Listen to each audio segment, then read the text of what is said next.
ભાભરને railway stoppage આપવા નગરજનોની માંગ। બનાસકાંઠાના ભાભર શહેર સરહદી વિસ્તાર વેપારી મથક હોવાથી અહીંથી વેપારીઓ તેમજ વાવ સુઈગામ તાલુકાના લોકો મુંબઈ, સુરત, અમદાવાદ, કચ્છ, ભુજ ધંધા અર્થે જતા હોય છે। ત્યારે ભાભરમાં આવેલ રેલવે સ્ટેશન આધુનિક બનાવ્યું છે। અહીંથી પસાર થતી પેસેન્જર ટ્રેનોમાંથી એક જ ગાંધીધામ પાલનપુર લોકલ ટ્રેનનો સ્ટોપેજ આપેલ છે। ભુજ, બરેલી, ભુજ, અમદાવાદ, પાલનપુર, ભુજ સહિત અનેક ટ્રેનો પસાર થતી હોવા છતાં કોઈ પણ સ્ટોપેજ ભાભરને મળેલ નથી।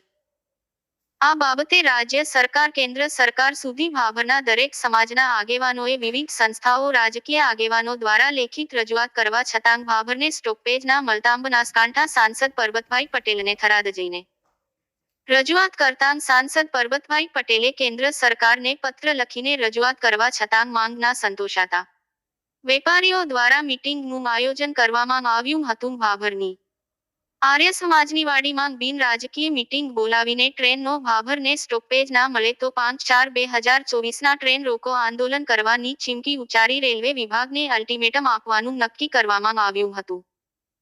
ભાભરમાં કેટલાય સમયથી ટ્રેન સ્ટોપેજનો મુદ્દો ચાલે છે। ચૂંટણી આવે ત્યારે વેપારીઓ રજૂઆત કરે ત્યારે નેતાઓ વાયદા કરીને હથેળીમાં ચાંદ બતાવીને જતાં રહે છે તેવું લોકમુખે ચર્ચા।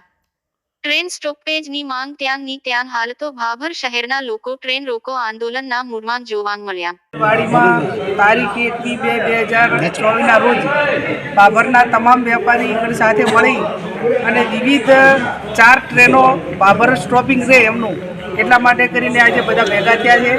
આવતીકાલે મામલતદાર ઓફિસ આવેદનપત્ર આપીને જે રેલવે વિભાગ છે એને ટ્રેન જે માગણી કરેલી છે એ પ્રમાણે સ્ટોપિંગ આપવા માટે આવેદનપત્ર આપશે અને એ આવેદનપત્રનો અમલ વિભાગ મારફત કરવામાં નહીં આવે તો એના પછી નેક્સ્ટ ટાઈમ મોટી સંખ્યામાં ભાભરના વેપારી, આજુબાજુ વાવ, થરાદ, સુઈગામ 3-4 તાલુકાના જે આમ પ્રજા છે કે અવારનવાર ધાર્મિક સ્થાનો પર જવાનું હોય, ધંધા રોજગાર હોય, નાના મોટા પ્રસંગોમાં આવવાનું હોય ત્યારે અહીંના લોકો મોટી મુશ્કેલી અનુભવે છે અને આ લોકોની બધાની જ અમારી સામૂહિક માગણી આ વર્ષોથી છે। તમામ પદાધિકારીઓએ સાથે મળીને અવારનવાર આવેદનપત્ર આપ્યા, લેટરો લખ્યા પણ એની કોઈ જ રેલવે વિભાગ મારફત એની કોઈ જવાબ મળ્યો નથી ને કાર્યવાહી પણ થઈ નથી।